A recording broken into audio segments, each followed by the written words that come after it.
is the Wine Tasting with Comedians podcast. I'm your host, Lyall Behrens, and we got a special guest today. This man has he's appeared on Jimmy Kimmel, he's appeared on John Oliver, whatever, last week. Last week. Yeah. And very, very impressively, as of right now, has a top 30 podcast on Apple Podcasts, Scumbags of History co-host. Yes, I do. Mateen Stewart. What's up? How you feeling? I feel good, man. I feel good. I'm glad to be here. So the thing we do on the show is, to get straight to it, is we pair... I pair wine with a comedian's personality and style. So you went and got this wine based on how you think what you see me as. Yes. As a person. Yes. Okay. That's exactly what I did. All right. I spent $30 and I found you. Okay, you spent $30 and you found me. I've been bought for less. So what we have here today is I got Merlot. A Merlot. Yeah. I thought we don't drink no fucking Merlot. We don't. That's a great reference to Sideways, by the way. Yeah. I'm not drinking fucking Merlot. You know what I like to do sometimes? I like to, when I'm really cooning, I like to imagine Paul Giamatti as Jerry Heller and Straight Outta Compton. Eric, you gotta try this Pinot. Oh, that's hilarious. Yeah. Yes. Merlot. I like I said, I know you know about wine. Yeah. I am not a wine I don't know. I'll drink wine. I like wine, but I don't know. I don't know wine. But you like wine in the way that you just like alcohol, right? Yeah, I mean, I'll drink like I was in Vegas. Yeah. 2 days ago, and I had a nice steak. I feel like if you have a nice steak, you need a nice wine with a nice steak. Yeah. So, well, a nice deep red. Yeah, I'm always like a big red over like a whiskey with a steak. Really? I like wine with steak. Yeah. I had I think it was a Cabernet. That's the way to go. Yeah, with the prime rib. That's the way to go. Yeah. So I got Merlot for you because few things. One, Merlot is a very generous grape. Okay. It's used to even out like a lot of other varietals. So you have like a Cab Sauv, you have a Zinfandel, you have a Syrah. Put a little bit of Merlot in it, even out. That's kind of you know. Like we add Mateen to things, and it's like it could be a bunch of people that wouldn't get along. It'd be like Lyall Behrens, Martin Morrow, Jay Washington. We ain't gonna try to hang out with each other, but throw Mateen in the mix, and we'll all be at the same party. The glue guy. You're the glue guy. Yeah, Merlot is the glue guy. Okay. You bring people together. You force kind of everybody to get along. That's what Merlot does. Okay. For wines. I also know you're somebody, you said you can't tell the difference between wines. So I felt, what better than Merlot? I'm not gonna waste any good shit on Mateen. It's like he can't nerd out on with me. No, I'm not gonna be able to nerd out. Yeah. I am a person that say I can't tell the difference between a $30 bottle and a $3 bottle. I'm not. It's just. I until now I didn't realize that the name of the grape is the Merlot. So Merlot is the grape name. Yeah. The wine label that we're drinking is a Stag's Leap. Okay. And there's like a little this is one of those ones where there's like a little story on it. You see there's like this deer here, and there's like a story back in there that there's like a deer and it jumped from like the hill where the grapes grown. Okay. It's all bullshit used to sell bottles, storytelling. But. Now, do you have to have a specific wine glass to drink certain wines? You should. Am I doing this right? Yeah. You want to you swirl it around ideally you want to use the surface. Oxidize. Yeah. I'm not so good with the swirl. Do you smell it? Get your nose deep in there. Get your nose deep. Yeah. And then you drink. Yeah. Well, do we cheers? Well, first we talk about the notes. Okay, the notes. Okay, what are the notes you getting?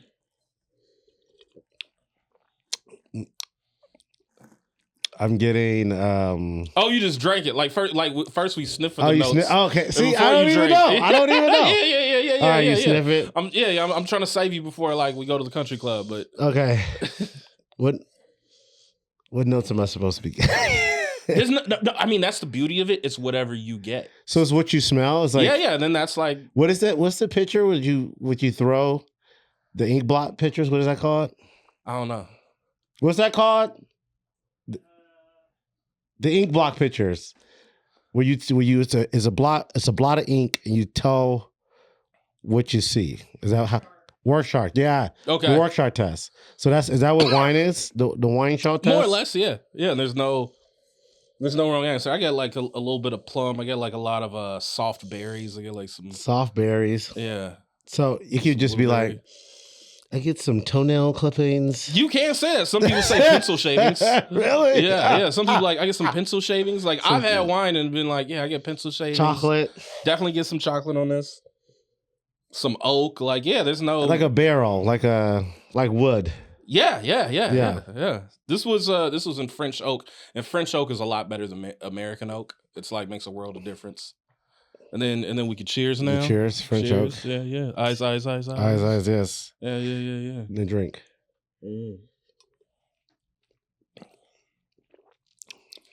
I mean, this is tasty. It reminds me of church wine.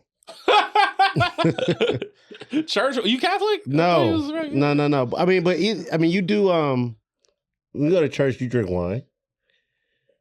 They didn't do that at my church. Y'all didn't do wine for communion?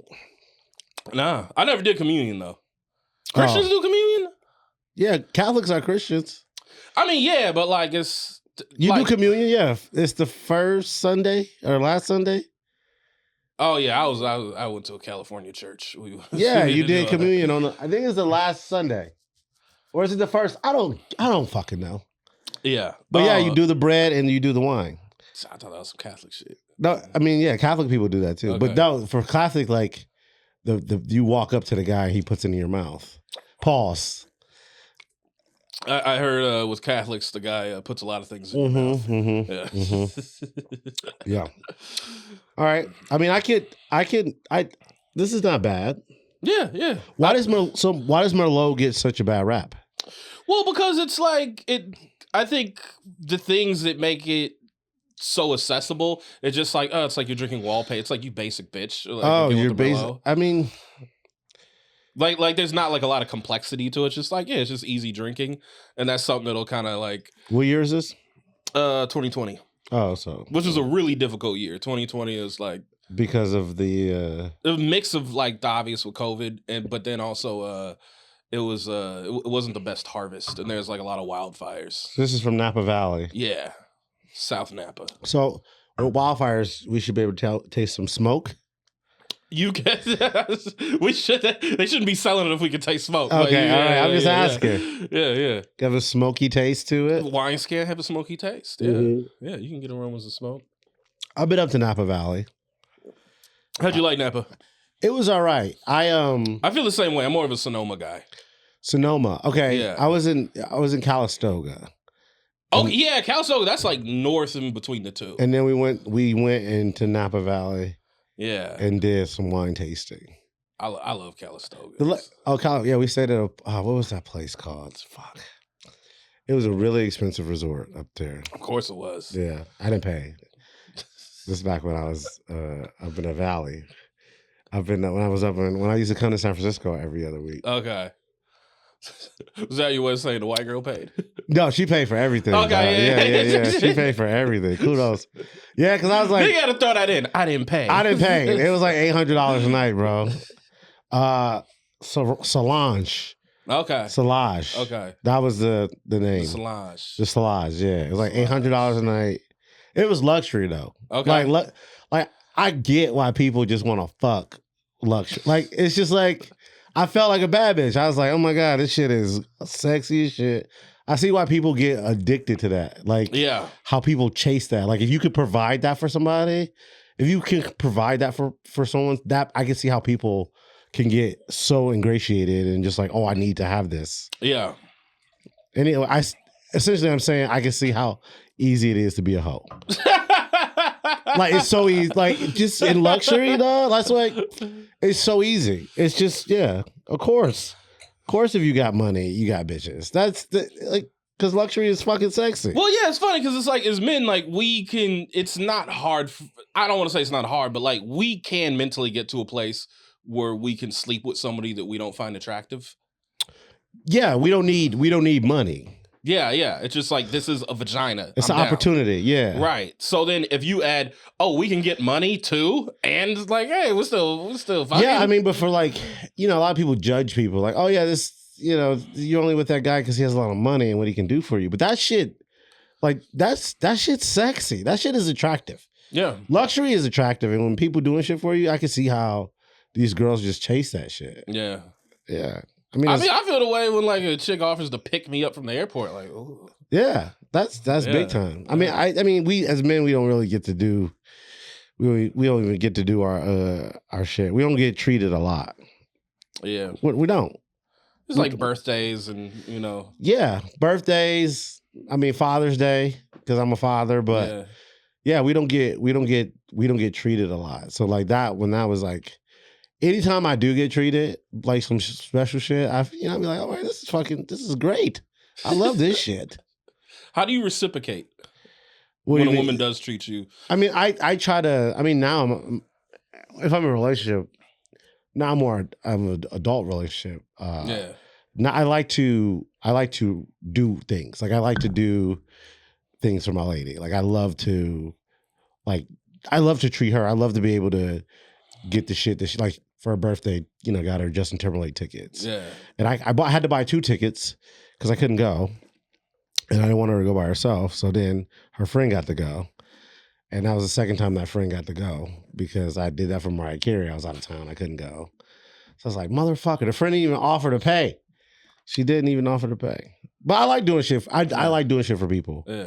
That's like you said, I like to provide. You're a generous guy. I like to provide fun. I like to provide good times.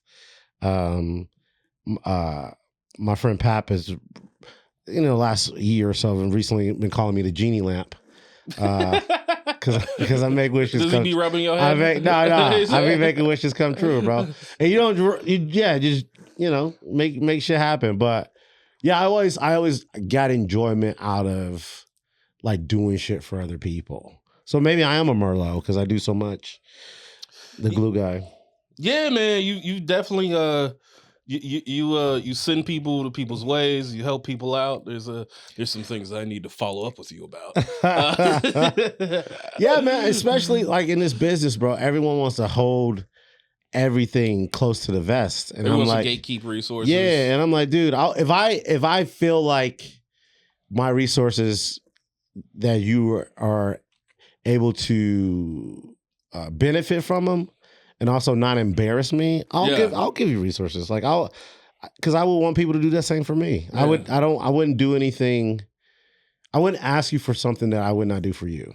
Well, we've like experienced like I don't want to get morbid, but like we've experienced like a lot of death as comics and just as men that have some years on us. And there's something like you think about what you want your legacy to be, and it's like, oh, did I hold back that Booker info for a taping? Like, is that my legacy? Yeah. It's like I did it, but I didn't help other people do some shit. Yeah, like, and especially if you already did it, it costs you nothing. Literally, it costs you nothing. So one thing with wine is a lot of wine is informed by real estate. Like I often pick out bottles based on like location. So I'll see like Napa Valley. Okay. Willamette Valley. I'll see certain areas and I'll pick based on that. Is that in California? Napa is, I know, but it's No, Willamette is Willamette. Oregon. Okay. Yeah, that's like the Great Pinot Noir region. So the coast of America is mostly where we get all our wine from in America. Yes. The West Coast. Yeah. Well, it's funny. I heard that like Texas is like the second biggest like Texas manufacturer of wine. Oh, wow. Yeah. There's wine in Texas. There's wine in Texas. I remember being on the road and like driving through Indiana. I'm like, oh shit, they got wineries out here? Oh, wow. Yeah. It's not good. The shit ain't good. Like I've drank, like I was in North Carolina at the airport and I was like, cause I was in the Caribbean for like 2 weeks and I was like, I need a fucking glass of wine that's like not $25. Mm-hmm. And then I was like, all right, let me try some of this North Carolina shit. And it was like, how much would this be for a glass? Like at a restaurant. They would probably upcharge for this. They'd probably go 16 to 17. Okay. And a bottle would be 80. This is 30. No, I'm saying. Oh yeah, probably about 80. Yeah, at a restaurant, yeah. That's also for me, like when you're at a restaurant, you buy a bottle of wine. Like that That's like pulling your dick. Well, Drake out. told us to. Yeah. You buy a bottle of wine, man. Like get a bottle of wine. Grow up. Be a man. Yeah. I'll get a bottle of wine at a restaurant. I will too. Well, you know, and the thing is, I like talk myself into it. I'm like, it's more economical. You know, I do that. It's like instead of us getting glasses, let's just get a bottle. Yeah, it's good. I like this. When I was at the restaurant in Vegas, they poured the wine into a glass, like a glass carafe or whatever. Yeah. And then they poured it into my glass. To decant it. Oh, a decanter. That's what it's called? A decanter? A decanter is a bigger thing and like it'll sit there, but the carafe thing. You have to decant? I mean, you don't have to, but like for older wines or like wines where it's like you want it to breathe like a bigger wine. Which what does a decanter do? It's just it helps it like breathe and oxidizes. Oxidize. The wine. Okay. Yeah. So it's not canting it, right?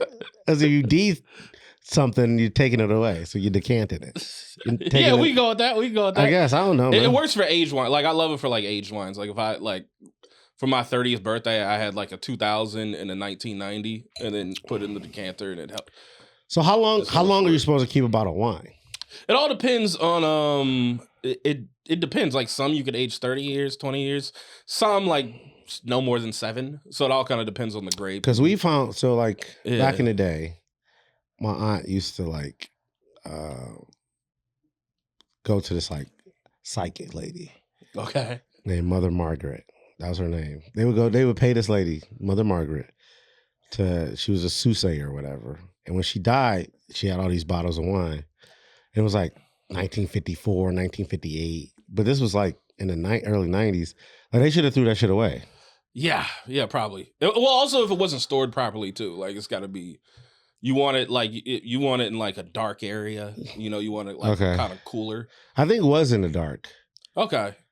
If it wasn't warm, like it could have still, some of it could have been good. It's so funny. We had a bottle. It was like Saint Michel. It was I think it was a Chardonnay, but it's 1982. And my mom's middle name was Michelle. They called her Michelle. We had this bottle. Like, my mom's like, I'm gonna save this for when you get married or whatever. We put it like in the cabinet and shit. My dad drank that shit, dog. He drank that shit, dog. He drank that shit, dog. I met your dad, so it's extra funny. I'm like, of course he did. He drank that shit, dog. Yeah. It kept the bottle. I'm like, dog, why would you drink that shit, man? Yeah, it was for you. I know, man. I would have still, I don't know. 82, it was from 82. It was a that's like the year you were born, right? Yeah, that was the year I was born. Damn. Yeah, I know. Yeah, that would have been perfect. Mm-hmm. Nothing's better than a birth year bottle. You drink like a wine from the year you were born. I mean, but a 1982 right now, you don't want to drink that. I mean, if it's stored properly, I guess. Yeah, no, there's some that it would be like interesting to good. Okay, so what's like the most expensive bottle of Merlot right now? I don't know. High end. What? Like high end. What's a high end bottle? Oh, like a high end bottle. I mean, I know like Petrus goes for like about 500, 600 for a bottle of Merlot. Yeah, I think Merlot's in it. It's like it's like it's French a blend? bottle. Okay. Yeah, I think it's a blend. I'm not like I don't like to think about things I can't afford. Okay. So, but I know like Petrus is like a bigger one. And like French, they do like a lot of Merlot, but because it's added to like a lot of their Bordeaux's, and like that stuff. Merlot, that sounds like a French name. Yeah, it is. Yeah. But what I want to get to, like I was saying about the wines, like is a lot of wine is like informed by real estate, and I feel like the same can be said for comedians and artists, like where we grow up informs like our sense of humor and decisions we make in our art. Yes. Where'd you grow up, Mateen? I grew up in Detroit, Michigan. I grew up there, the Motor City. Born and raised, 2-parent household, middle class family. We grew up pretty middle class or upper middle class. Like middle class. Okay, middle. Like middle class. Like The Simpsons in the 90s. No, we're a little higher than The Simpsons. Okay. Because Marge didn't work. Yeah. My mom and my dad worked. And my mom always made more money than my dad, too, which was like always a thing. Was like, that's why I didn't get a lot of gender norms growing up. Because it was like, my mom always made more money than my dad. And my mom didn't cook either. So it wasn't like, and she didn't clean either. What the fuck? We had to do a lot of cleaning. I was the oldest child of 3. So I and I'm 7 years older than my brother and 11 years older than my sister. So I kind of took that role as like the secondary level of being a parent. So I had a lot of responsibilities growing up. Is that why, like, kind of like being a teacher, camp counselor, comedian wrangler, being the glue guy, like you think like that? I think that is kind of like a personality trait of mine, Mm. because my whole life I have always been the oldest. So in my family, my mom's side, there's 8 children. And then those 8 children have 33 offspring. So there's a group that's way older than me. And there's like 2 people like close to me, but then there's a group that's younger than me. So I was always the oldest of the younger people. So that group like, and the youngest of the older people. Yeah. But I like, when I was growing up, I have a cousin right now that's like 7 years older than my mom, 7 years younger than my mom. You know, so she's, you know, that's more like an uncle at that point. Yeah, she's like, because she was like, oh, because I had grown ass cousins when I was a kid. So yeah, I always took that role of being, and then I always got in trouble for everyone else's shit. So like, I had to be like, if anybody else fucked up, I had to make sure that the shit was tight. So you'd be like responsible. Be responsible, yeah, and always with my friends too. I always have taken that like leadership, get the shit done. Like, you know, when we go to Vegas or like other shit, like, oh yeah, I'll be the guy that hook us up at the club. I'll be the guy that can make the connections. So Detroit, yeah. Growing up in Detroit. What? By the way, did you like grow up in like? Are you from like Detroit, or like? Because you know, like that's the thing I know that like people from. No, I'm from Detroit, and that's the thing where like a lot of times people they question my Detroitness. I am from Detroit, Michigan, born and raised 313. So my parents never wanted to move out of the city limit. So when they got their like first little big promotions and their raises, a lot of Black families moved out because in Michigan, where they move? They would move to like Southfield, West Bloomfield. Like, you know, we had the white flight early in Detroit's history coming out of like the 50s when all the white people moved out. And then there was a black flight in the 80s where all the Black people who got their first money, they wanted to move out the city and move to suburbs and be more like the white people. Yeah. But my parents, we never did that. We always lived in Detroit. And the neighborhood we grew up in was called North Rosedale Park. And it was the most diverse area of Detroit. So we had white people that still lived in our neighborhood when we moved there. Was it just black and white, or did you also have some like No, Latino? it was just black and white. It was no Latinos. We actually bought the house from a Cuban family. Okay. And then it was mostly black and white. And then there was 2 Asian kids that lived on my block, but they had white parents. Sarah and Sam Evok. Sarah was like Sarah thought she was black, literally. She thought she was black. Love that. Yeah. Sarah Evok thought she was black. And her brother Sam thought he was white. It was so weird. It was such a weird dynamic. Were they Filipino? No, they were Vietnamese. Okay. Yeah, they were real brother and sister. They got adopted by this white family. And yeah, Sarah was like hood. Like I was like, you acting hood, and you went to go to private school. You a hood Asian lady that was adopted by white people, and you act like, yeah, I don't know where she is right now. She probably got like 3 kids. That could fuck you up though, like a little bit. Like, all right, I'm Asian. I'm in this black city, raised by a white family, but going to white schools. So like all the white people in Detroit, they never sent their kids to Detroit public schools. They always went to private schools. So all the white kids in my neighborhood went to UAD, that's a male school, or Mercy, which is the female school, or they went to Benedictine, or like any Catholic or private schools. There was one white kid, Michael Blevins, who lived across the street, who went to Renaissance, and the only reason he went to Renaissance, which is the Detroit high school, is because his dad taught there. So, okay. So, did you go private or public school? So I spent my youth at a school called Nataki Taliba, and that was a private K through 8 school. It's small, no more than 100 kids. So I went there, and I grew up with the same people mostly. They taught us like a lot about Black culture and being black. And, we were celebrating Kwanzaa in the 80s.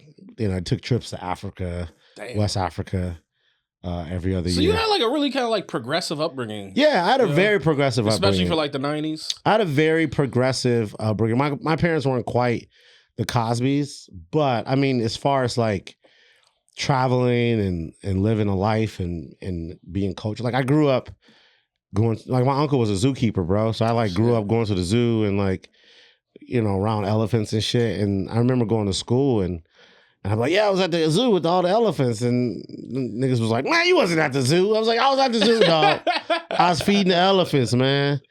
And like, that's the thing, like, you would lie about? Like, nigga, you wasn't around no monkey. Yeah, that was what it was like, dog. I was like, no, I saw the chimpanzees, dog. They was smoking cigarettes, bro, and drinking whiskey. They were? Yes. That's awesome. Yes. Smoking cigarettes. I love those videos on YouTube seeing monkeys get fucked up. Yeah. Chimpanzees. They smoke cigarettes and fucking... I'm not sure I'm supposed to be saying that, but fuck it. But they don't work there no more? No, my uncle, he passed away. My uncle Greg was he was a zookeeper, and I remember we went to the zoo on a field trip, and I'm like, yo, I'm gonna be there. And he goes, oh yeah, tell your teacher to meet me at the pavilion. I'll meet you guys there after, for your lunch. And I'm like, all right. So I told her, and they went, and all of my friends was like, oh man, like, your uncle really work here? I'm like, yeah, motherfucker, I ain't lying, dog. Why would I just make that shit up? That's a weird thing to lie about. It's like lying about like your uncle being on the Pistons. It's like, but there was no checks and balances back then. You couldn't even take pictures. So yeah, my uncle showed us around. And he went and fed the polar bears, and he was throwing the mackerel between his legs and doing fucking like Harlem Globetrotter shit. But so I got a friend. I got a friend Zink who's from San Francisco. Moved to Philly, lives in Philly still, and he likes to take vacations to Detroit. Really? Yeah, like he really is like, he's like, yeah, Detroit is like a great place to vacation. And I asked him, I'm going to pull up the text. I said, like, what is it that you like about Detroit as like a vacation spot?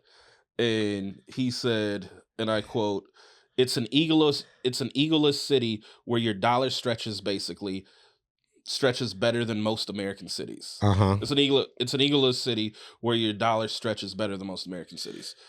I mean, I can attest to that. It does. Like, I mean, Detroit's a fun city. I would never go back to live there, but I mean, my family's still there. All my family, like most of my brother, my sister, my dad still live there. My mom was there, before she passed away. But I like to visit it. I took my whole family there. And I'm representing Detroit right now because I headlined the Motor City Comedy Festival last year. That's what's up. And I took my whole family there. We had a fucking great time.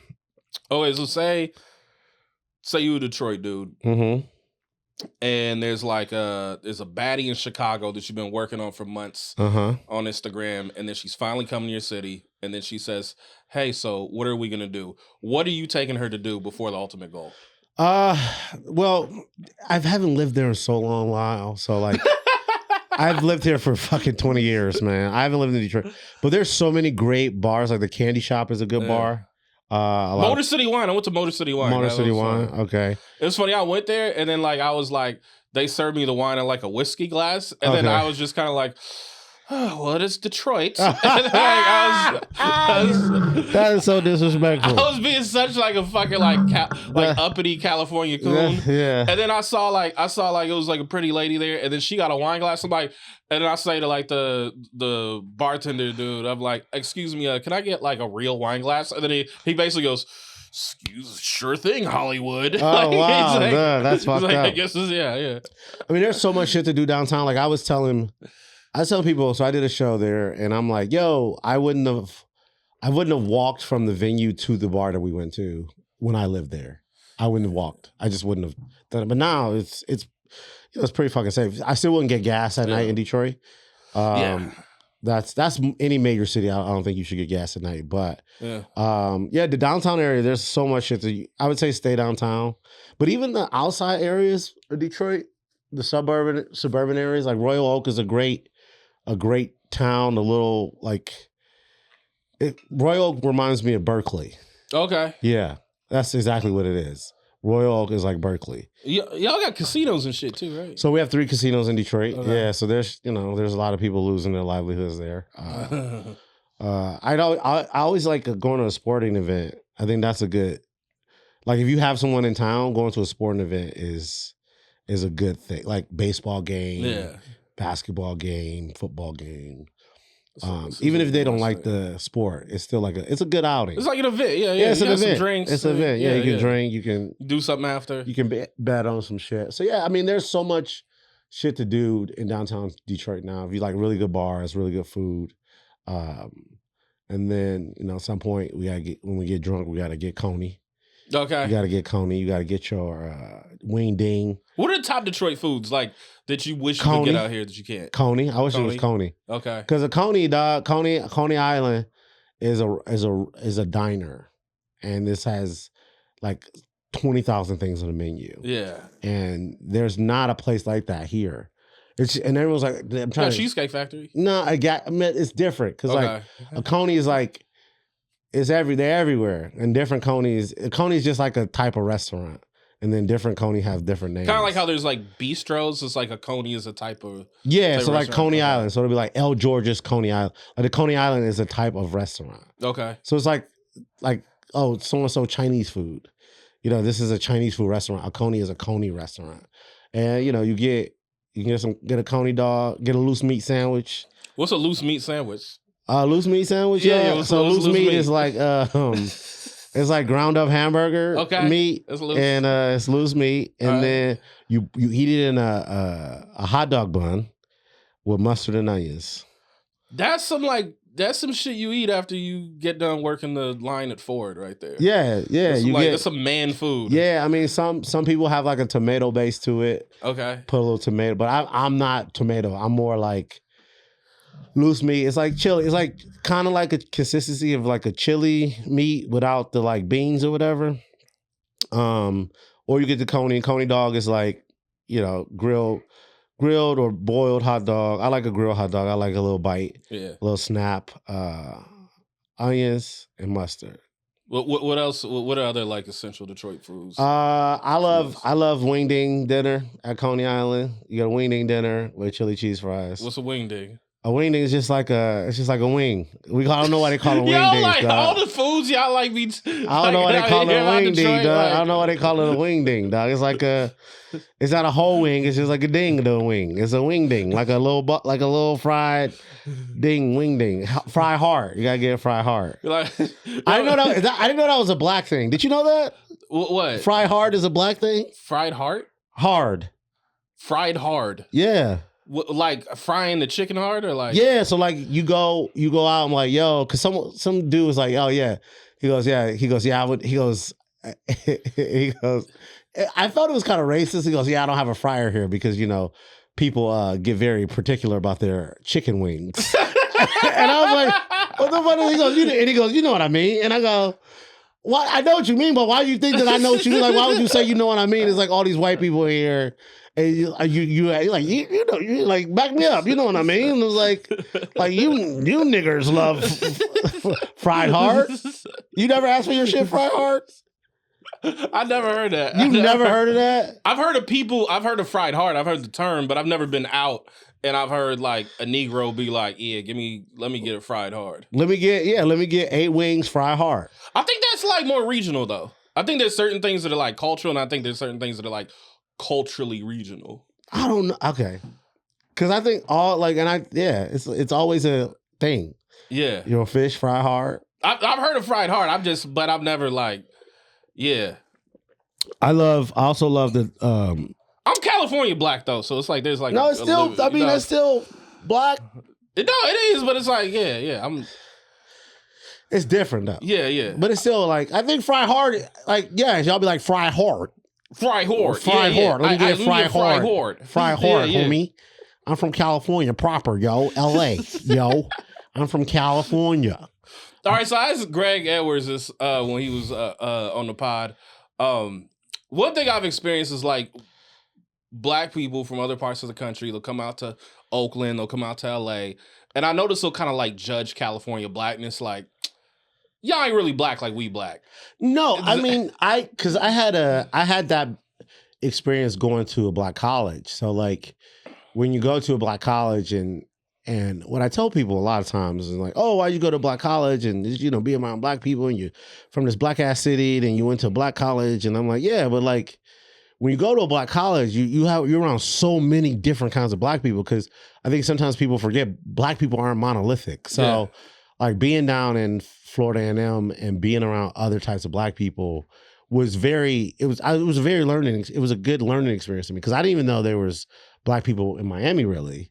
Yeah. Until I got to FAMU, and I was like, "Oh, these is black people. Yeah, these are some gold teeth, dreadlock wearing Negroes from Miami." But all the California people we always be like, they hella proper, bro, hella proper. My roommate, he was from EPA, and he was like, "Yeah, I'm from California." And I mean, he's still black. I mean, he's still like, but it's still like you so proper. Like every word is like Every word is very. I pass the sugar. Yeah, sugar, bro.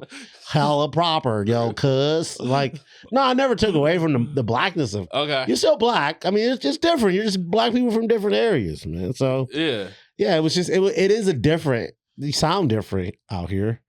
I mean, yeah, no, we do, but it's like I think I kind of got like a theory based on how the California blacks kind of came about. Uh-huh. And I think it's like, okay, we had the Great Migration out the South. A lot of us came from like Louisiana, Mississippi, Texas. And I think there's a thing of like, okay, like obviously we bring our country ways and stuff. But then at the same time, it's like there's like the code switching to being around white people. But then there's like the fight of like to get that back. And then so the fight to be like, no, I don't want to like abandon my culture, but at the same time, I need to communicate things so they understand it. Then that turns into like, what's going on over here? Yeah, dog, the vernacular out here is wild, bro. Yeah, you under dig, homie. You under dig, fool, homie. Yo, what up, dog, homie? Yeah, Detroit's different. Like I mean, even Detroit. I don't know. I didn't grow up around. Like Detroit, I think that's a lot of times when people don't like, oh, did you go in Detroit? Or I'm like, no, from Detroit. I just never had that, like, because Detroit have their own like vernacular and like type of like a lot of shit that they say. I'm sick with it, homie. Like, what up, dog? I'm sick. I'm sick, homie. Boss up, yo. I mean, you already got weird names for y'all foods and stuff. You know, no, wingdings, dog. I don't know. Wingdings. I think of a hostess when you say wingding. You know? Wingding? No, that's a ding dong. Oh yeah. Dude, we used to steal so much Hostess in middle school, bro. What do you think? Because like grew up in Oakland, you Detroit, and there's like a lot of misconceptions when you like are from like a really black city. Mm-hmm. What do you think the biggest misconceptions are about Detroit? That is bang bang shoot 'em up everywhere you go. I mean, there are bang bang shoot 'em up areas, but I mean, I never was around any violence. I mean, I have cousins that went to jail for like drug shit and gun shit, but I mean, in my tight group of friends, we never had none of that foolishness. But you was like an artsy dude, right? Huh? You were like an artsy kid. I was an artsy kid. Yeah, I was always an artsy. You knew Aaliyah, right? Yeah. Aaliyah was part of. So Wendell and Petty was her musical director for all her shit when she was growing up, and so I left from the Nataki Taliba, my school, in 7th grade and went to a charter school called Wayne State University Public School, and became a member of the Petty Players. And yeah, the Petty Players. It was his brother, James Petty, his sister, Wendell Petty, and then their cousin, Miss D, was dance, and we did productions and shit. So yeah, Wendell Petty was Aaliyah's vocal director, coach, and shit. So yeah, Aaliyah was always around. R.I.P. Aaliyah. Yeah, she came to our talent show. She was there. I tap danced to James Brown's "I Feel Good," and I felt very excited about the performance because I was the first person in my school with the 45 Michael Jordan Bulls jersey. Oh. And I had Hugo Boss jeans, and my mom took me to JCPenney's. I was like, I'm doing this talent show. I need to get this jersey. And she's like, it's $45. I don't want to. I'm like, please, mom. And I remember I wore it to school, and I went to the bathroom, and these fools followed me in the bathroom just so they could just see the 45 jersey. That was like a highlight of my life that I still remember it. And I have some pictures somewhere I'll find. but yeah, she was like right there, like Aaliyah watching. Yeah, she was good, really good people. She represented Detroit to the fullest, and she went to DSA. She was in the first class there as a Detroit School of Performing Arts, and I didn't want to go to DSA. I didn't want to be around like a lot of artists all the time. But yeah, I was always an fartsy kid. I tap dance. I did theater. So when you tap dancing, do you think like if it was more white people in the crowd, you'd be like, I ain't doing this shit? Like, you think it helped that it was like more black people and like it was Detroit? It was always around black people, so I never felt like I was shucking and jiving. Yeah, so. But if it say like it was like a 40% white people, would you be like, yeah, it would be a little different. I mean, I did do a tap dance at summer camp one year, and they love that shit. They love it, but it does the nuances of it does seem. And I want to get back into it because I was really good at it. I was really fucking good at tap dancing. I can see that. Like I was really good. And so yeah, I just like once I got out of middle school and high school, and then like I just started doing theater and acting. So I didn't really continually do the tap because the skill will fade if you don't do it. But I mean, I feel like if I tried to go back to this, like I did go back to like a tap class. It was all these old middle-aged white women tapping with me, and they were just doing the fucking like dee dee dee dee dee dee dee tap like yeah I don't do that shit. Like that shit is just like I don't want to do like Broadway tapping. I want to do some hoofing. I would bring blackface to spice some things up. Oh yeah, that'd be wild. So you went to HBCU. Where'd you go? I went to Florida A&M University in Tallahassee, Florida, on the highest of 7 hills in Tallahassee. It is one of the largest black colleges in America. And yeah, I went there. I wanted to go to University of Michigan, and my mom told me that she wasn't going to pay for me to go to University of Michigan. And I was like, okay, well, I guess I'm going to a black college. She told me I had to go to black college. It was not even an option for me. Why'd she tell you that? Because she said it was very important for her black son to go to a black school and get a black education. And she went to Howard, and she said it was the best time of her life. And she told me I would not regret it. And I had the best time of my life going to a black school, black ass college, dog. I mean, you know, like, so one thing about me is like, you know, I lie about a lot of things online. Yes. And one of them is I started lying about going to Howard. Yes. Because my friend Trevor Joyner, who's from DC, it would just really annoy him. So then I got into it even more, and I just started buying like Howard apparel. And posting me in hoodies like, yeah, nigga, yeah, I'm a bison, nigga. A bison, yeah. And I remember it was this ex-girlfriend of mine. She went to the George Washington University, which is in DC. Yeah, DC. And she went to an alumni event and brought me. And then I was like, I'm gonna tell these motherfuckers I went to Howard. And she's like, please don't. And of course I did. Yeah. And then this one chick, she was like, do you know this one guy? His name's like, he's like tall. His name's like Vusani or something. And I said, tall African dude, wear bright colored shirts. And she's like, yeah. I'm like, yeah, I know it's crazy. And she's like, yeah, it was crazy. And I'm like, that sounds like an African nigga to be like hanging around George Washington University. Like, that's hilarious. It's like, I know African coons. I didn't want to. The way you say coon is so funny. I got robbed on my visit to Howard. Really? Yeah. And I didn't want to go to Howard. I didn't want to be in like a metropolis, and then I got a full ride.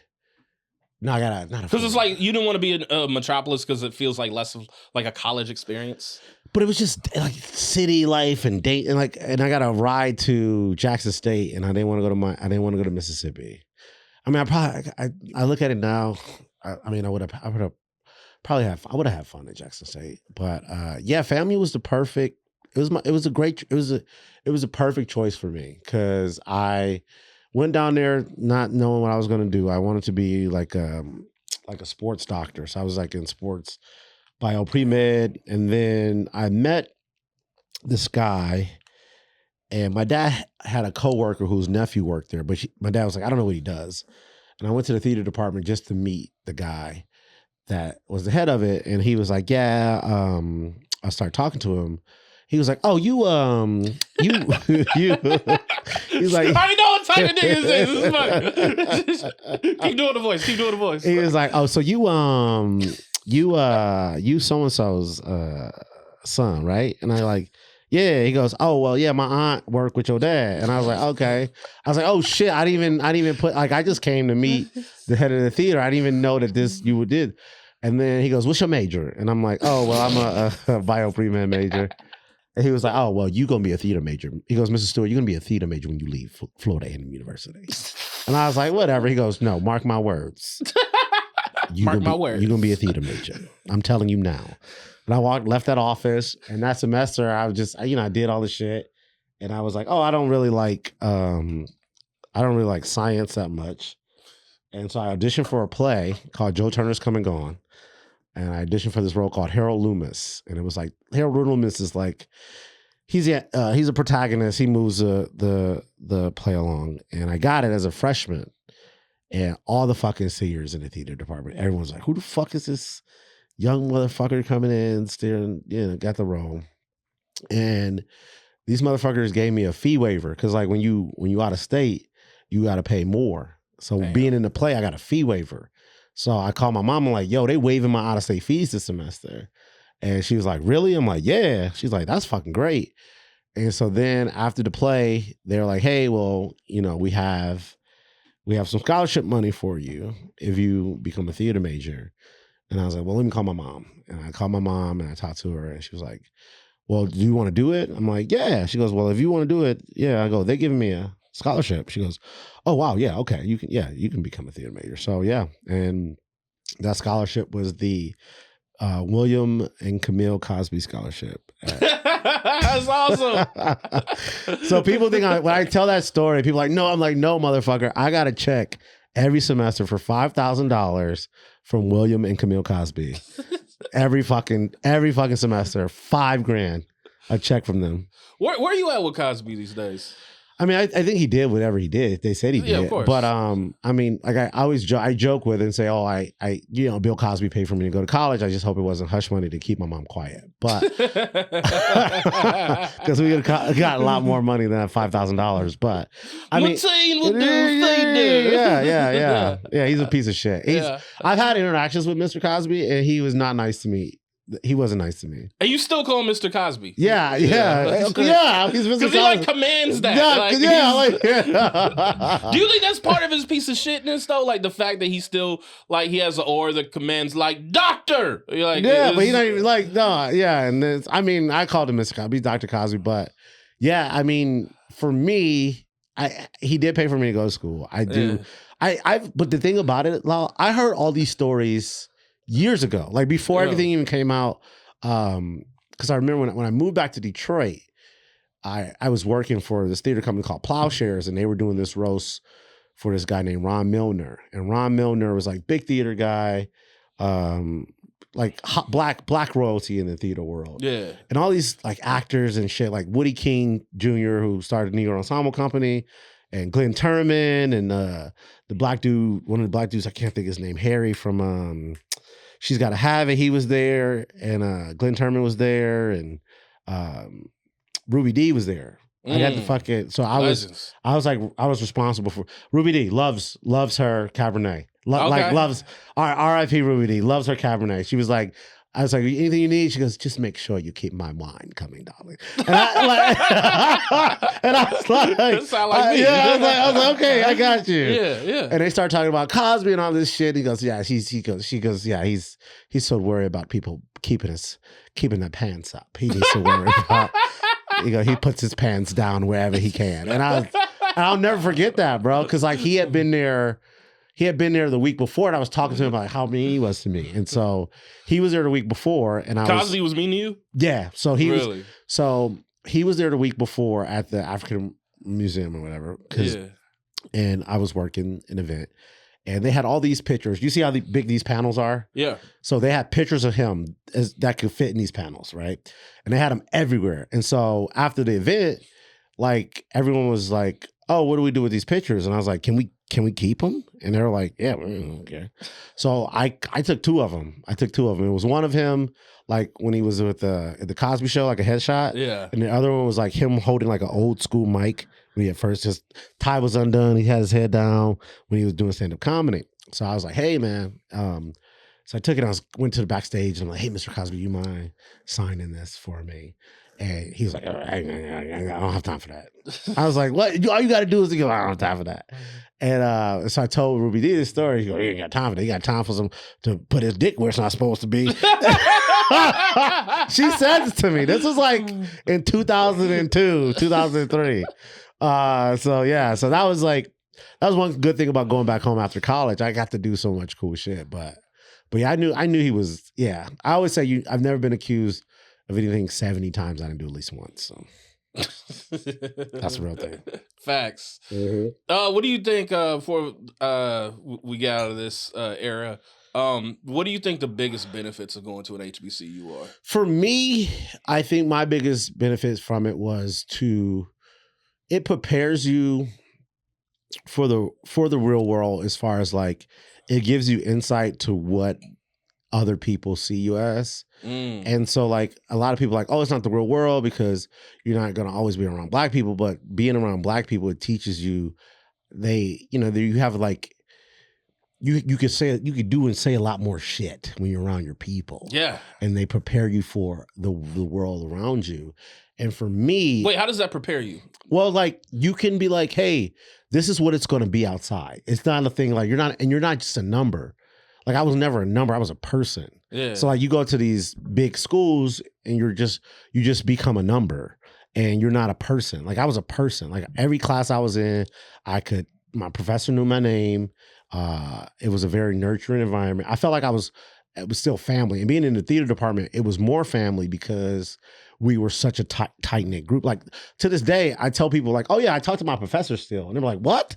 I'm like, yeah, I talked about like Mr. Wells, the guy that told me I was gonna be a theater major. I call him all the time. I talk to him all the time. He'd be like, Ray of Sunshine, what you doing? You know, he was saying that. He called me Ray of Sunshine because I was always like happy and jovial. So they always called me Ray of Sunshine. Well, I have a new nickname for you.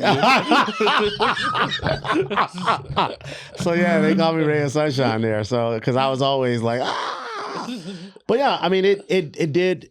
I mean, in far as like acting wise, I got to act in the school because like a lot of my friends that were theater majors and they went to predominantly white institutions, they didn't get to perform unless they were playing like an animal or a servant or something.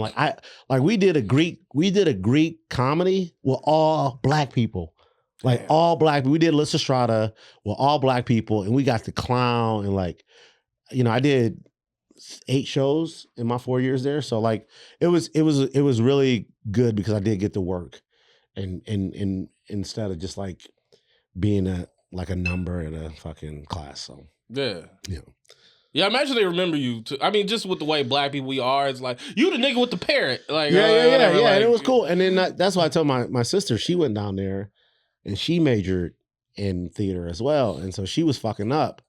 And my professors was calling me like, hey, your sister fucking up. And I called her. I'm like, yo, you fucking up. Stop fucking up. And she goes, oh, how dare they watch me and they try to keep, I'm doing this and that. I'm like, you really think that you were going to go to my college and my major and my professors that was my professors 10 years prior and they not going to fucking look out for my little sister when I was fucking the man there for 4 years? Yeah. You're fucking crazy. Like you shouldn't have went to my school then. If you didn't want them to watch you, then you shouldn't have gone to my fucking school. Yeah. Go somewhere else.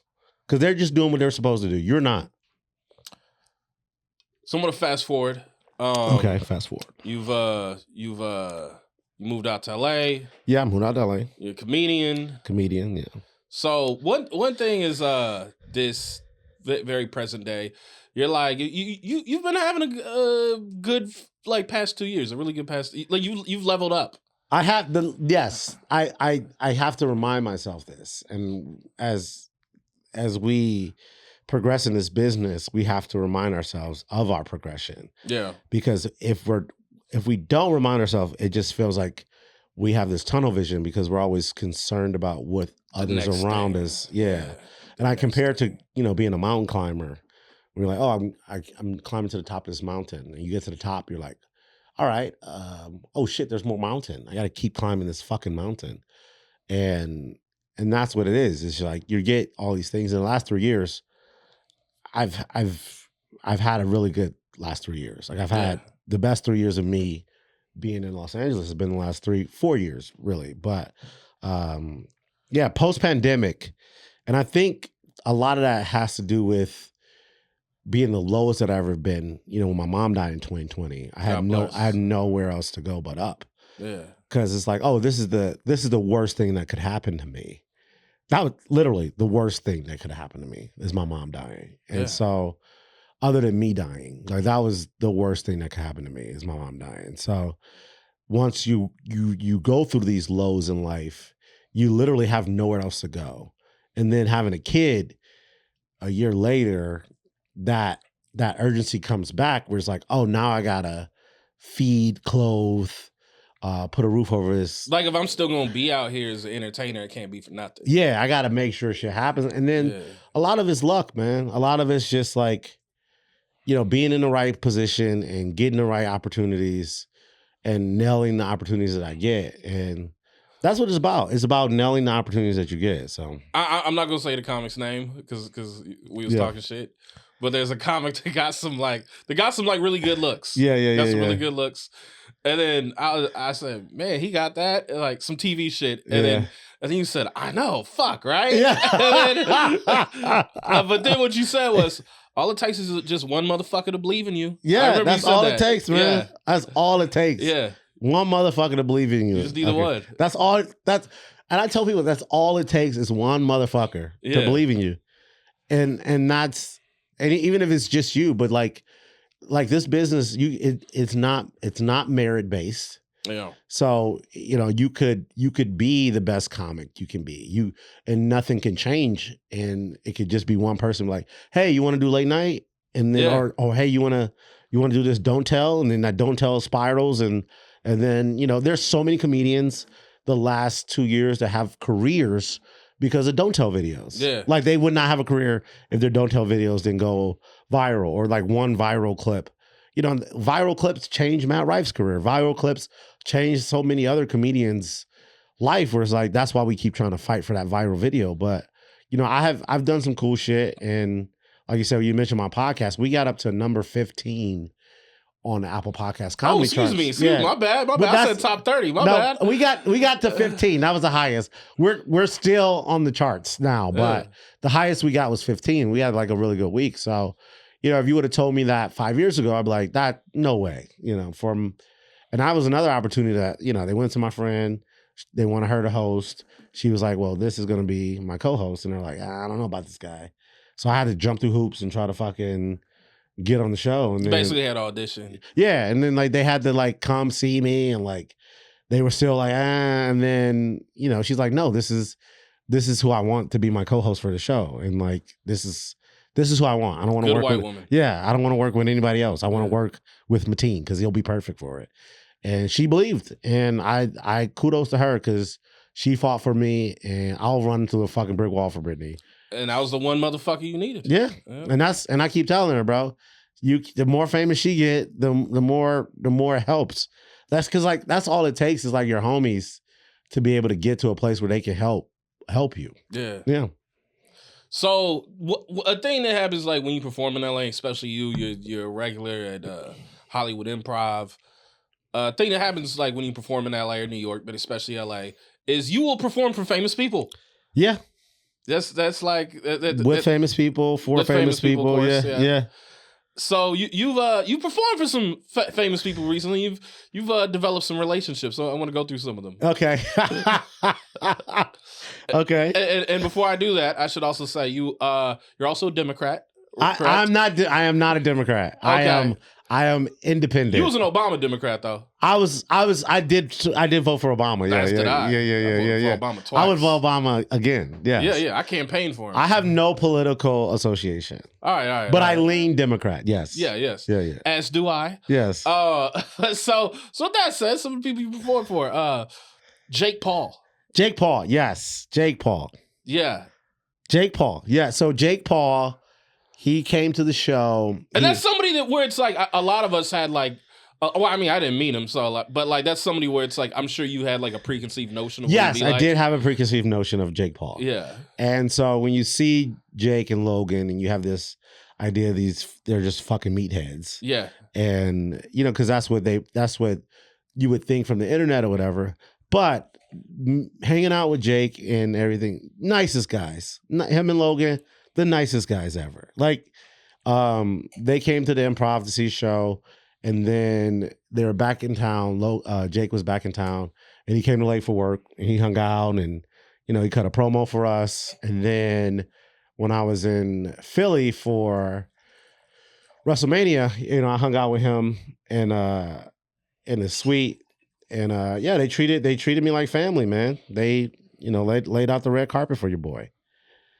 So, yeah, that's something that like you don't expect, Yeah, I mean, they have a whole team of people, and he's accessible. And that's the thing when you deal with famous people. And I was like, hey, how can I get in contact with you? Best is like Instagram. He goes, no, take my number. That's always weird when you'd be like, when you deal with famous people, and they'd be like, oh no, just take my number. That's the best way to get in contact with me. But so yeah, they're Trump guys. Yeah, but they're young white rich guys. Like, why wouldn't they be Trump guys? Yeah. Like, why would why would anybody be surprised? But yeah, okay, they're young, rich white guys and famous, and fit and all that stuff.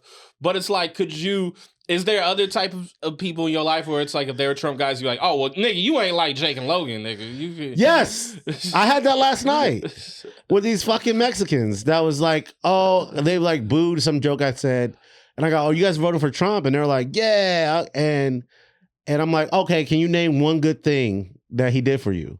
And the lady was like, well, it's my personal choice, and I did my own research. And I was like, that's not what I asked. I said, name one good thing. And her husband was like, what's one good thing that Biden did for you? And I'm like, and I was like, he cleared my wife's student loans. Yeah. 80,000 racks gone. Yeah. You know what I mean? Like, it's just like, shut the fuck up. You name one thing, goes, oh man, inflation, fucker. And I'm like, you can't say one good thing that he did for you. And I'm like, you guys just hate yourself. I go, he called Mexicans rapists and thugs. And he goes, no, I go, Joe Biden said black. I'm like, no, don't do that. You can't even name one good thing. And so, like, if I see you being poor, and then, like, I was hosting the show last night, and I felt bad because Dominique went up and she did her thing, and she was killing them.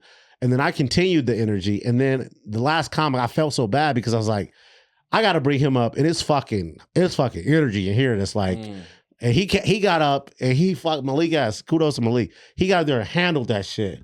He goes, oh, y'all motherfuckers got to talk about Trump and shit. Y'all poor motherfuckers. He goes, you poor. And he goes, what did Biden do? He goes, Biden made me poor. And I'm like, no, Biden didn't make you poor. You like, Biden came in and fucking raided your refrigerator and shit. But no, I mean, young rich white guys like Jake Paul and Logan Paul. I mean, I understand. I get it. I mean, he's, and the thing about it is, I'm not even sure they're going to go to the polls and vote. They just like to get eyes on him. You know what I mean? It's Trump is like, he is like a frat guy's grandfather that's like the rich. He's kind of like John Mulaney says, he's what you would think a homeless person think a rich person would act like. That's what Trump is. That's what he's always been. Yeah. And now he's just gotten to the politics. And that's last night, and the lady's like, she's yelling, she's like, just tell jokes. Why you gotta get political? And I'm like, oh, now why I gotta get political? I'm like, aren't y'all the free speech fucking mongers? I love your Mexican voice, by the way. It's like, it just kind of sums, because I know exactly the type of Mexican you talk about. Yes, dog. Why you gotta get political? And I'm like, dog, trying to have fun. I know, like, tell jokes, man. And I'm like, dude, I'm not being racist, because that's what they sound like. It's not. No, I'm talking about the people I was with last night. That's what they sound like. If it's not racist, if it's accurate, okay. So then they're like, well, just tell jokes, but don't be political. And I'm like, oh, now y'all want to stop me from having free speech? Yeah. Y'all supposed to be free speech. They're so fucking hypocritical. And that's my biggest issue about anybody like Donald Trump. They're so hypocritical, and they can't tell me one good thing he did for them or one bad thing that he has, that they can't even say anything that bad that he does. You know, my issue with people that are pro-Trump is like when they'll be like, it's not that they're pro-Trump, it's why they're pro-Trump. It's like, because it's like, okay, if you like the Paul boys where it's like, all right, you rich and white, yeah, that's your nigga. But like when it's like, it's like, oh, he gave us those stimmies. It's like a Democrat made that happen. He didn't even want to do it. He didn't want to do it. Yeah. He hates poor people. Yeah. All these 3 and 4 teeth fucking honkies out there, those fucking dirty crackers, fucking from the South, and they love this motherfucker. Like, no, he hates you too. Yeah. If you walked up to him, he was like, get the fuck away from me. Get away from me. Yeah, Nasty. don't touch me. He said it. And Lyndon B. Johnson. Yeah. He said he said if you could get a poor white man to think he's better than a rich black man, you can get him to do anything you want. Or I'm misquoting. It's something like that. Like if you get a poor white man to rich think, nigga,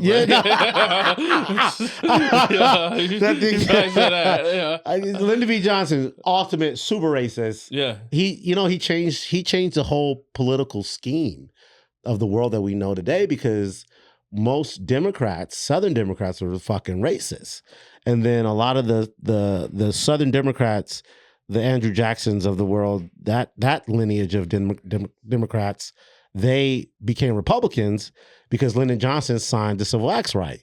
So they were like, fuck you, you fucking Democrat. I'm going to become a Republican. And that's where all this right-wing shit has come from, to get back to that Trump shit. But yeah, I mean, Jake and Logan, I'm not surprised that they came out. I mean, you get eyes on you. I mean, they're perfect at getting eyes on you. And then even with Amber, and oh yeah, wait, I want to set this one up. Okay, I want to set this one up. So you throw great parties. I do great. That's also why you're like Merlot. You throw great parties. Thank you. So Mateen was throwing one of his epic parties back when he was in the Valley, the NoHo House, yeah. At NoHo House, and we're hanging out. It's you, me, it's Martin, Rail Battles there, and then you just and you just stirring the party. Like you were like, yo, so who's the most famous person in your phone? Yeah, I like that game. That's a great game. That's a great LA game. Who's the most famous person in your phone? Yeah, and I remember Rail was like, Hancock. Yeah, he did say Hancock. Yeah, he did say Will Smith. Yeah, he said Hancock. I know. I go, that's such a fucking Rail battle with Hancock. It's like, you can't just say Will Smith, like you can't, or French you Prince. You couldn't say Mike Lowry, man. Yeah, like, you gonna go Hancock. You could have said Agent J. I know, Bagger Vance, dog. I would have accepted Bagger Vance over Hancock. Yeah, and it was funny when he came in. You said TV's Rail Battle. TV's Rail Battle, dog. That's what I call him. TV's Rail Battle, dog. And then so that was his answer. Mine was Freddie Gibbs. Okay, that's a good one. Yeah, I feel like Freddie, like as far as most famous people in the phone, just for like how much of a coon I am and how much of a real nigga I am, I feel like Freddie Gibbs. Like, yeah, it makes sense you'd have like a. Where's Freddie from? Gary, Indiana. Okay, yeah. That makes sense. But he leans more towards Chicago culture. Okay, gotcha. Yeah. But and then with you said Dennis Rodman. Dennis Rodman, that was the first one Dennis you said. Rodman, yes. And then we got in a debate over who's more famous, Dennis Rodman or Amber Rose, yes. And Dennis Rodman's more like legendary and like famous. I still think Dennis Rodman's more famous. He is more famous, but I mean, he's like, nobody flying out Amber Rose to North Korea to, yeah. Well, they might. But they would. But like Dennis Rodman's like really fun. He's with and all that. But Amber Rose is also like, Amber Rose hotter. She is hotter. She's hotter with temperature. I mean, obviously hotter. Yeah, hotter, but yeah. Yeah. But so Amber Rose, how did the Amber Rose? So Amber, and a lot of people give Amber shit. She can vote for whoever the fuck she wants to vote for. She's gonna do what she wants to do. She's always done what she wants to do. I just don't like how they called her a rapper. I think, and the thing about the Republicans they don't want DEI, but all the last week at the fucking convention, they brought out all the, like, here's the niggas we like, they like us. Like, that is like, that's what, and it'd be so fucking random too. That's DEI, yeah. Like Amber Rose, Herschel Walker, like, it's like, how did you? That was all DEI. So, and what's DEI for the people? Diversity, something, inclusion, something. It has to do with diversity. They want to get rid of diversity. I call it coon virtue signaling. Coon virtue signaling.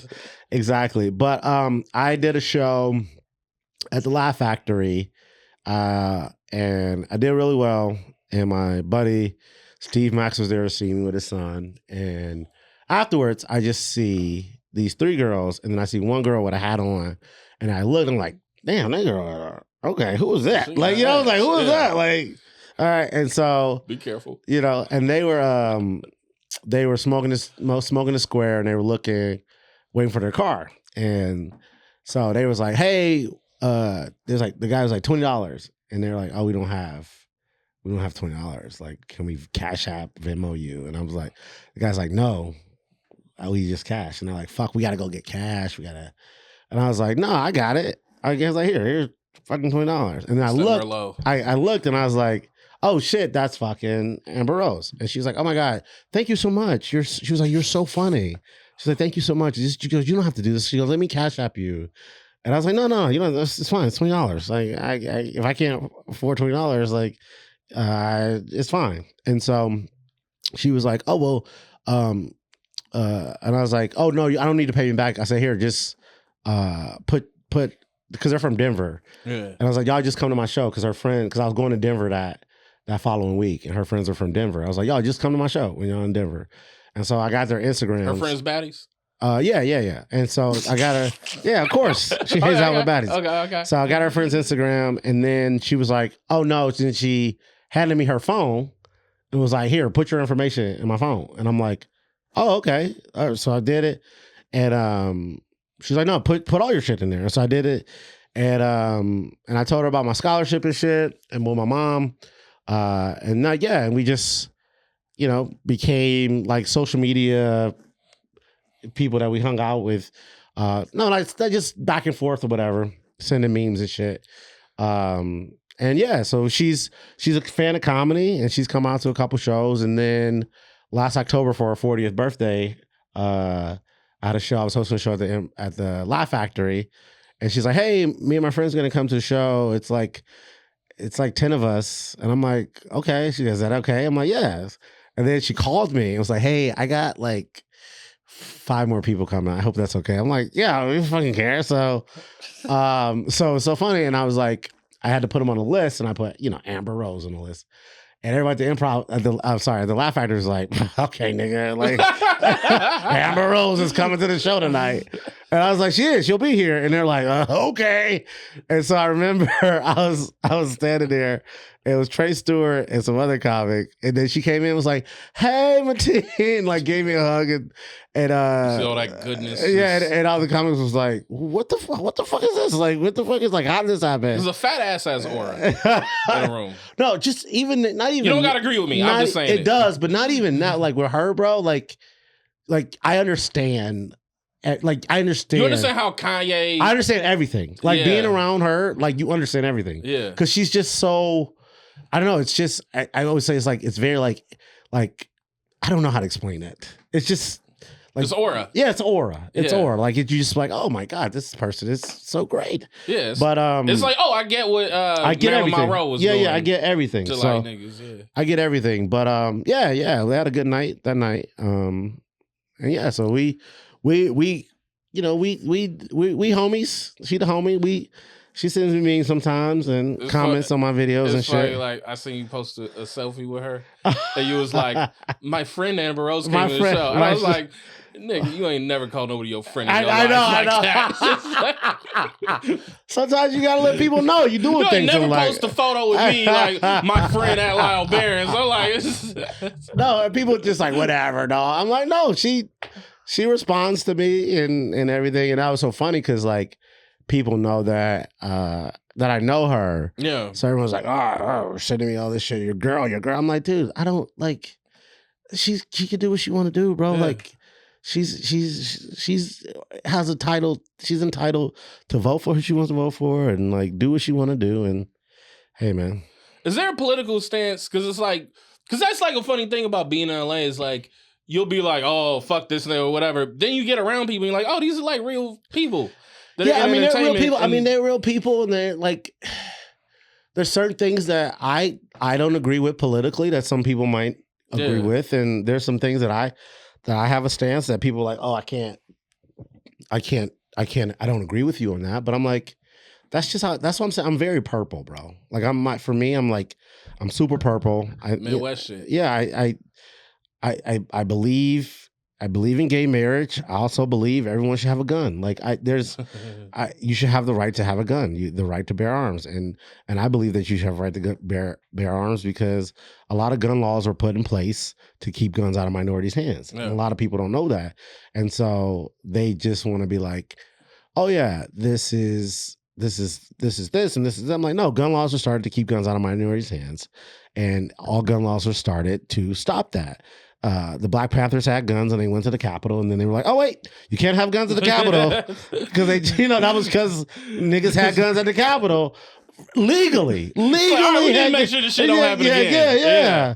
But you see all those white guys go to the Capitol and in Michigan, and they had all that shit. And didn't they like try to kidnap y'all governor or something? Yeah, they tried to kidnap. There was a plot. I mean, and that was very convoluted too, because that was kind of like, it was, as dumb as it seemed, those guys are fucking idiots. And the FBI kind of set them up. And I'm so happy. I shouldn't say this, but I'm so happy that the FBI set up some fucking white people to put them in jail. Because it happens so much in our community. And that's why we in this weird place, because it's like now you got white MAGA people are like, yo, I don't be trusting the government. I'm like, yo, what the fuck is going on? Yeah, you don't trust the government, but then you're back to blue. Like, come on, the police are the fucking government. Like, you can't have it both ways. And that's my thing. They're so fucking hypocritical. And so for me, it's just like, they try to get Big Gretch, and they had an informant that essentially set up the whole thing. So he came in, he set up the whole thing, he led the way, and then they just fell into place because these fucking idiots didn't have the resources to do that. But Judas and the White Messiah. Yeah, exactly. That's exactly what it was. But yeah, man, I politically, I feel like there's so many different things that people can get mad about and not talk to people about. I mean, for me, this Project 2025 thing, as having a daughter, and for the vice president candidate to say, if a woman gets raped, she can't get an abortion because two wrongs don't make a right. That's crazy to me. Two wrongs don't make a right. Come on, bro. And I don't understand how any woman, any man with a daughter could support this shit. Cause your daughter, your wife could literally die. You see that lady in Texas that died because she couldn't get an abortion because the baby was dead. Yeah. And so she died. But yeah, man, I mean, vote for who you want to vote for, bro. It's America. That's the beauty about being in America. That's why I understand these people I don't care if he's a fucking dictator. I'm a patriot. You can't call yourself a patriot if you fucking want a dictator. All right. Well, I gotta say something funny with everything you said. Yeah. So, I asked you about these, by the way, you were the first guest to polish off a bottle of wine before the show's over. I thought this was a wine show. It is. It's you savor it and you drink it like it's a cocktail and shit. Oh, it's all good. I drink, dog. I drink. So we got a bottle. I'm gonna drink it. Yeah. Don't bring a bottle if you don't want me to drink it. No, I want you to drink. It's just every get. It's saving notes, take time. He's just like, yeah, nigga. So then I drink. So all right. So I just gotta say because I asked you about these famous people that you have relationships with and that are Trumpers. Because it's funny. There's at the show I run, Laugh City. There's this young comic that works the door. And then it was funny, he came up, and this is also just how hot Mateen is, in these LA comedy streets. He came up to Mateen, and he's just like, so hey, Mateen, how you been? And then Mateen was just looking at his phone, and he's just like, Mateen don't even look up, and he goes, good, man. He don't even look at the nigga. And then he's like, I'm good, man. And then Mateen puts his phone down, and then he just, because he's a good person, Mateen reluctantly goes, so how you been? And the kid goes, good, man. Thanks for asking. I'm like, thanks for asking. And then later, he walks away, and then Mateen says to me, isn't this a right-wing nigga or something? And I'm like, well, he does a good job of seating people. But so with that nigga, you was like, I ain't saying fuck this nigga. No, I don't know. Just fuck this nigga. No, but it's just weird. You got a lot of fuck offish energy. Yeah, no, I don't know. Young black Republican MAGA people are. I don't that is my. I don't get it. I don't get young black. I don't get that. I don't get it. I don't get a young Black MAGA person. Well, you know, like this new, like Gen Z Black is like the less Black I've ever seen. Terrence Williams, the fucking and then what's those ugly ass twins? Yeah, Hodge twins. Hodge twins. Yeah. 1776. Like all y'all niggas would be slaves in 1776. Like, ugh. I don't know. And this is the thing. It's David so Lucas. It's David Lucas, you throw him in there? Yeah. He leans into that.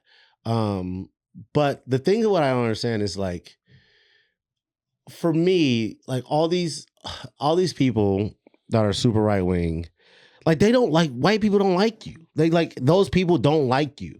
They like that you like what they like, but at the end of the day, they don't fuck with you.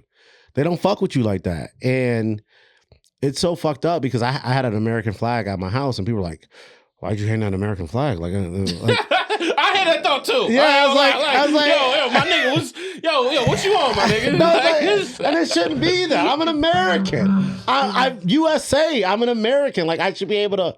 And that's what I hate when these fucking people are calling themselves patriots and they're not fucking patriots.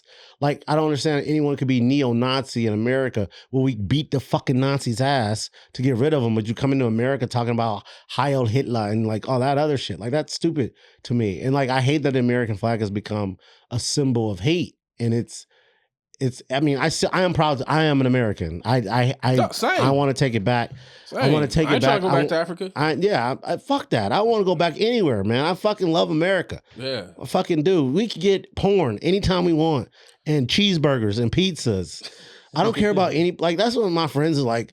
I get tired of all these people who are like, oh, bringing up your stands and like, dude, I don't want to hear about Israel and Palestine while I'm having a fucking beer, dog. Let's not fucking bring up that shit at a bar situation in front of people and all these. That's people why I don't like partying in the Bay Area because them niggas will do that. And I'm like, oh, you want to pick a stance? Pick a stance. All right, go over there, get a gun, fight for the side you want to fight for. Go fight for the motherfuckers. I'm trying to fucking enjoy this cocktail. If you so pro, whatever you want to be pro, get a gun, go over there and fight. For whatever side you pro. That's what I'm saying. If you so pro, get a gun and go fight for these motherfuckers. Instead of fucking being at your fucking computer, reposting shit that you have no shit idea about. And you just people just want to be a part of shit. That's all they want to do. But see, that's why the young Republican Gen Z niggas are like dick ride Trump. That's why they do that. People want to stand out. People want to be on the right side of history. People either want to be on the right side of history and get like a pat on the back for it, or people like want to be like I'm the nigga Republican. Yeah, I don't know, man. For me, it's just like all this shit that's happened. It's like all that Black Lives Matter shit, all this other shit. You know, my friends are like, oh, you going to go protest? Fuck no. Oh, no. We did that shit in the 60s. It's like, it was what am I going down to protest for? You know the police down there tear gassing niggas? Like, why am I going to go down there and protest? No, that's for the other people. Yeah, that's for young people. That's for all of you white liberals that are guilty and, you know, say the N-word in rap songs still. Like, that's for... Yeah. You know what's funny? During the protest, like, I was living in Oakland at the time, and I was walking by. There was this white kid, this little scrawny white kid. He had like a little makeshift bandana on, like, you know, he looked like a line cook or some shit. And then he had like a sign with him, and he was walking, and then he says, "Oh, excuse me, did you drop this?" And it was $100 bill, and I said, "Nah, but you know, I know like some good ways it could be used." And he's like, "Well, you can have it." And I was like, "Yeah, you damn right I can have it, nigga." and I kind of wondered, like, yo, did he just want to give me $100? But he didn't know how to go about it. Yeah. Like, but yeah, that's reparations. 2020, yeah, man. 2020 is a wild place, man. It's a wild time. Yeah. What you got coming up, man? Coming up, I have shows or just projects? Or? I have shows. I'm in the Bay Area from the 13th of August till the 18th of August. I'm doing Throckmorton. I'm doing the Function. I'm doing a casino in Santa Rosa, and then I'm headlining the Alameda Comedy Club on the 16th and 17th of August. So, yeah, that's all I got going on. I'm just digging around, man. I'm at Late for Work every Sunday at the Improv on Sunday, so come through, man. Everyone come through if you want to come through. That's beautiful. Mateen Stewart, thank you. Thank you, man. This is fun. Yeah. I'm a little perturbed that people don't usually finish the bottle of wine. That's... Well, no, No, it gets finished, but it's like that. It's like that. There's like a rhythm to it. Oh, and you was like my rhythm is drink. You was doing it like it was tequila shots. Oh, I mean, it's alcohol. Nah, but it's like you like with wine, like you do want to like savor and I don't drink wine, but I drink wine when I drink wine. If that makes sense. If you drink alcohol, but it's like there's I don't know. It's like because it's like I don't like wine to be so pretentious where it's like just and then like you pour this little splash. It's like no, motherfucker, I want to drink. But at the same time, it's like that. I don't know. I'm about the balance, you know. But I'm not going to criticize you for how you drank it. I'm just saying, like I went to a wine tasting. And the lady said, "Don't let anybody tell you how to drink your wine. If you want to put ice in your shit, put ice in your shit." I don't agree with that. No, shit. That's what she said. No, I know she said it. I don't fucking agree with it. And she was like, "Drink your wine how you want to drink your wine." And I'm like, you know what? Fuck it. Okay, so all right. So here's my pushback on that. My pushback on that is. People put time in to make this shit. People put time in to make wine. Yeah. So when you put ice, like it dilutes it and all that stuff. But if I still like it like that's no, you should chill it. The problem is we just don't chill our reds enough. We be like put ice in it, like it's chill your shit, and then you can still get like. I'm not a snob, and then gives me a snob explanation. Wait, did I say I'm not a snob? No, you're like I'm not pretentious. I don't like when people make wine pretentious, but like I say, put ice in it. It's more like you don't put no fucking ice in that fucking wine. Yeah, I do feel that way. Exactly. I do feel that way. That's not pretentious. That's passion. That's passion. I'm just like, don't be putting fucking ice in. Don't put ice in your wine. Don't put ketchup on your steak. Like, there's just a few things. Well, yeah. Don't put ketchup on your steak. I feel like there's a few things we gotta have. Like, don't put ketchup on your hot dog either. Oh, really? Nah. Okay. Ketchup don't go on hot dogs. Okay. That's the thing. I mean, but chili do. Chili, yeah. Hot dog, chili, onions, mustard, or hot dog mustard. In Chicago, they will fight you if you put ketchup on a hot dog. But they put tomatoes and pickles and peppers and everything else on it. But don't put ketchup on it. You can put ketchup on your hot dog. I don't give a fuck. Thank you for putting ketchup on our hot dog. Thank you, man. Yeah, man. Do what you want. Do what you want. Do what you want.